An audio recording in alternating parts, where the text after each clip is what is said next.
Male fragility is a problem. You know what? I actually agree with her. I mean, I don't know what male fragility is, but I think it is a problem. And I think it needs to be solved.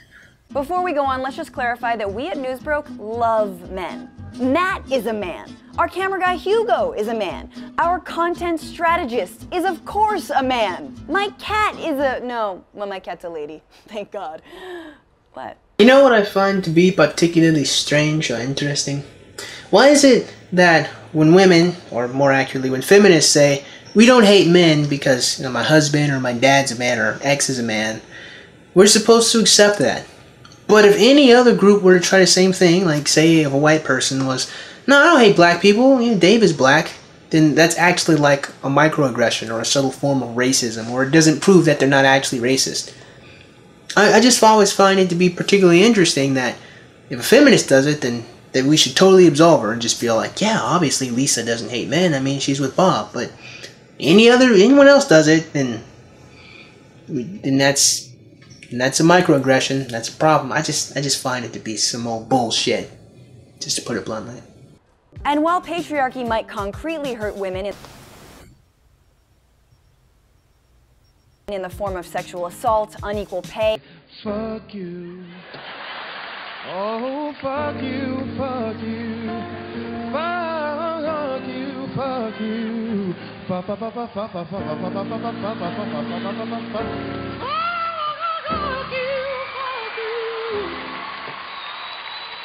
and a wasted afternoon watching makeup tutorials. Wait a minute. Isn't makeup an option? What force compels women to try to want to look more attractive? Oh, the male gaze, of course. I totally forgot about the male gaze. Continue. Talking about patriarchy can hurt male feelings. It's called male fragility, defensiveness at the discussion of sexism, and the inability to accept or take some responsibility for inequalities between men and women by acting like, and I don't use this word often, a whiny bitch. Male fragility sounds like the male version of feminism. Well, did I just say that one out loud? In a world where multi-million-dollar superhero movies never have female protagonists. I resent that. It's Catwoman. Elektra. Where girlfriends nationwide sit through yet another Transformers sequel. It's not like they had to. I mean, they really didn't have to. And if a girl sat and watched another horrible Transformers sequel, the man was there watching it too.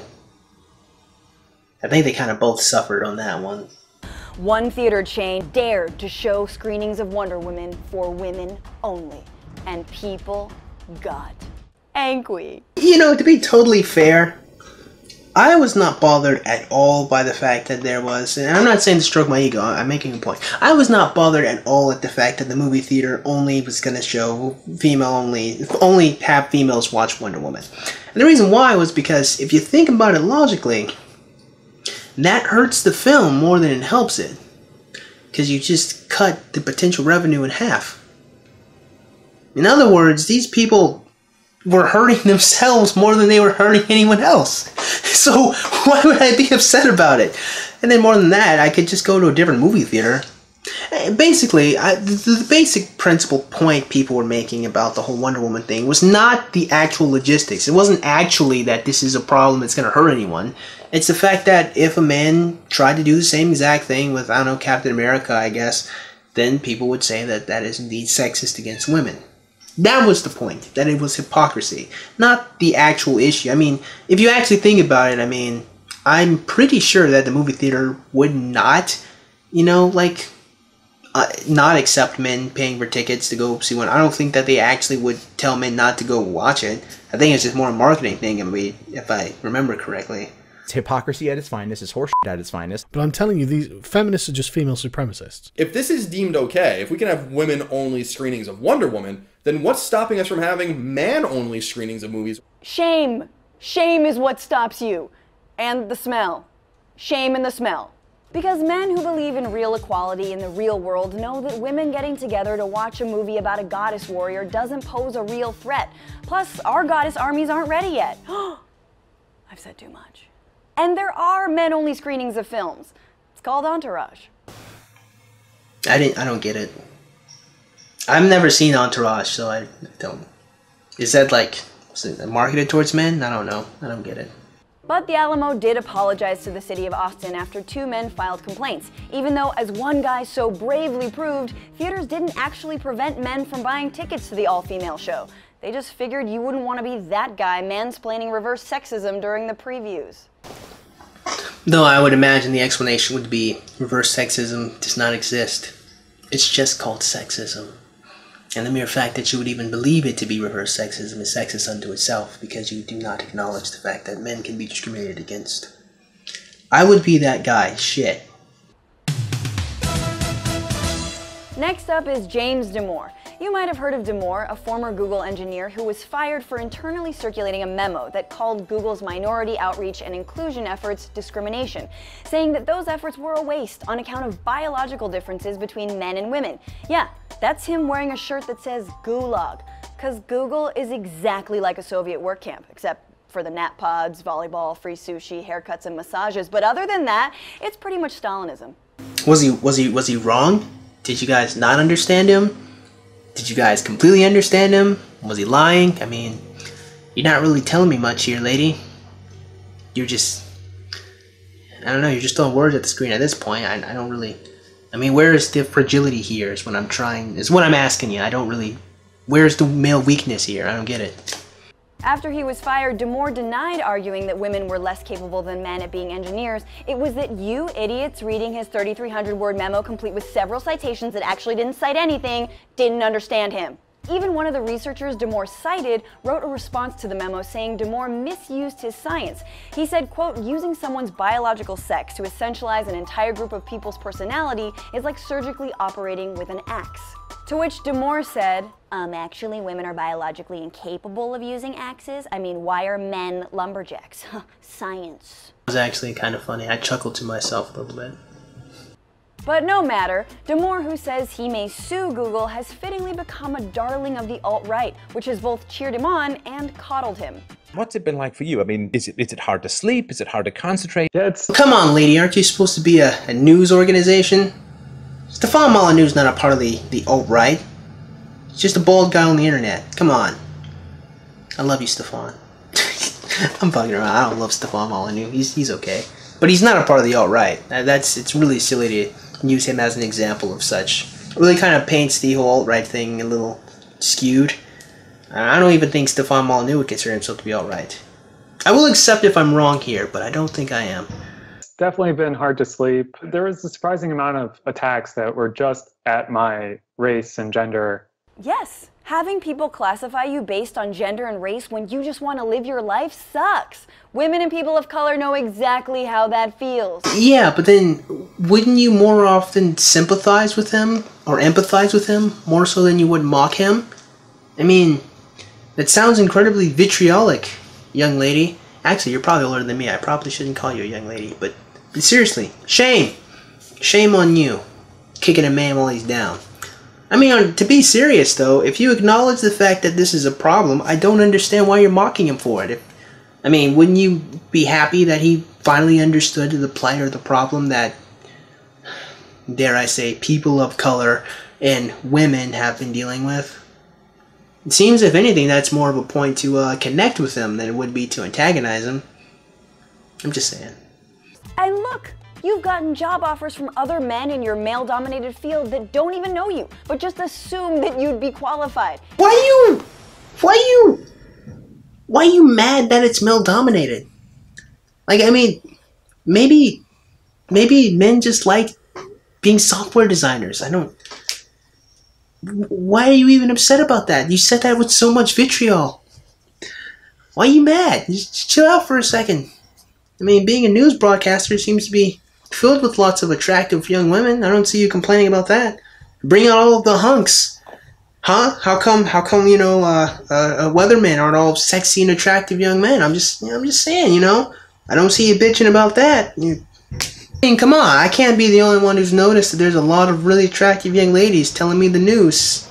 I'm just saying. Including one from Julian Assange, because that's what happens when your only friends are Chinese takeout boxes.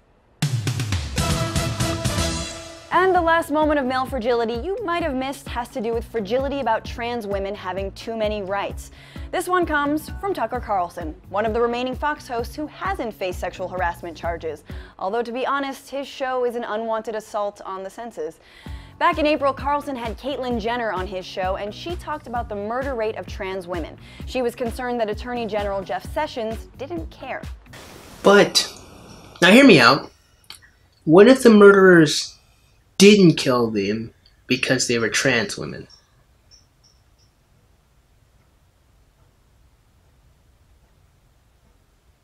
That's all I was saying. There's nothing left to say. There was a letter sent to him to try to prosecute the murderers of these trans women as hate crimes, and he never even responded, which is extremely disappointing to me. I'm not gonna lie, I've never really liked the concept of hate crimes very much. Mostly because it's usually very, very subjective, and there's no real way to tell what the motivations of the person is unless you, like, talk to the person, and if they're under duress, I mean, they'll pretty much say anything, so you can get a confession out of them.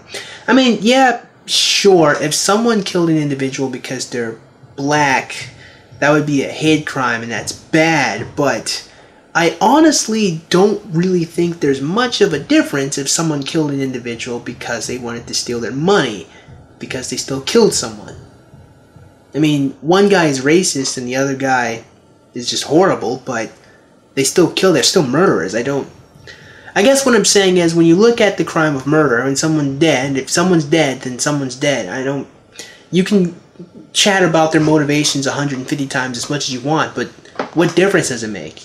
I mean, either you lock them away or you rehabilitate them, but the concept of the hate crime just seems like more so to punish the person even more, but I mean, you should just punish them because they're murder. I mean, you don't need to sprinkle on more bullshit on top of the fact that they're already going to go to jail.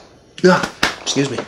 A few months later, the Department of Justice did say it would prosecute trans murders as hate crimes, but that didn't stop Carlson from getting fragile over trans women having the privilege of being a hate crime victim. Now, it doesn't really sound like a privilege, but it is, because you are treating them differently than you would someone else. In other words, you are giving someone more justice, or more faux pas justice, when you try them as a hate crime versus if you just try it as a regular crime. Obviously, the hate, you mean you sprinkle more punishment on the person, but like I said in the previous clip, I don't like the concept of hate crimes, honestly. Wonder if it's not just enough to prosecute someone for murder.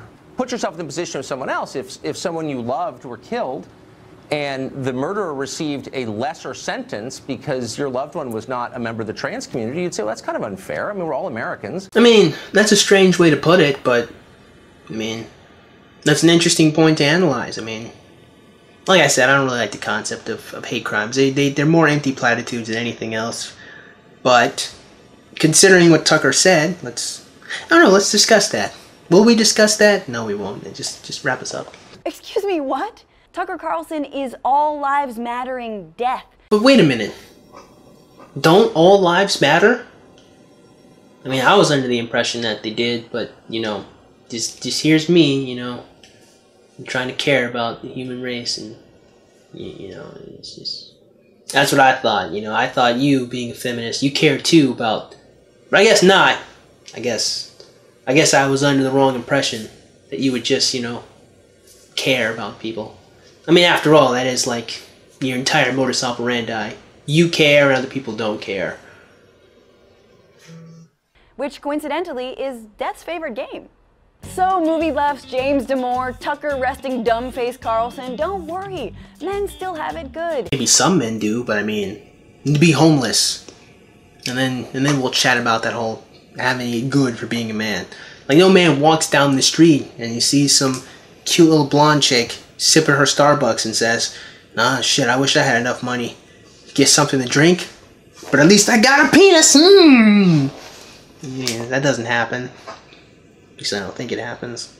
You make up 85% of the tech jobs at the largest tech companies. Because they want to. I mean, I would imagine if women were interested, and they would go for it. I would imagine that that's what they would do. But maybe it's people just saying that girls aren't really good at tech. It just hurts their feelings way too much, and that's why they don't. Yeah. You know, to be honest though, if it is enough to convince a woman to not do something by just calling her a mean name, she probably shouldn't do it. I'm just... You still have 70% of speaking roles in films, and no one is saying some murder is worse than yours. Unless anyone messes with Laverne Cox. Then everyone's going to jail. Just let women have some things. Women have lots of things, man. Here's something I can't do. I can't go on like Twitch TV and show my cleavage and then bend over and get people to throw thousands of dollars at me for doing nothing. Like, women can literally do that. I can't do that. Shit, I wish I could, but I can't. Let women have some things. Look, I have women have some things. Are you kidding me? Consider it our way of coping with you. Love you. Not seeing the first video, and subsequently the end of mine. I'm honestly not really even entirely sure what point she was trying to make. She's trying to say that men are fragile, or that some men are really fragile and insecure in their masculinity, but I don't know. She just kind of used it as an opportunity to take pot shots. I can't really say I can walk away from her video having a true understanding of what male fragility is, more than I just understand that she's kind of a snarky bitch. And I like snarky bitches, but that's just kind of the only real takeaway I can get. So hopefully you guys got something out of today's video, and if you did, man, go ahead and click the like button. And shoot, go ahead and click that subscribe button. Comment in the comment box below. As always, you guys have yourselves a great day. I'll see you cool cats soon. Adios.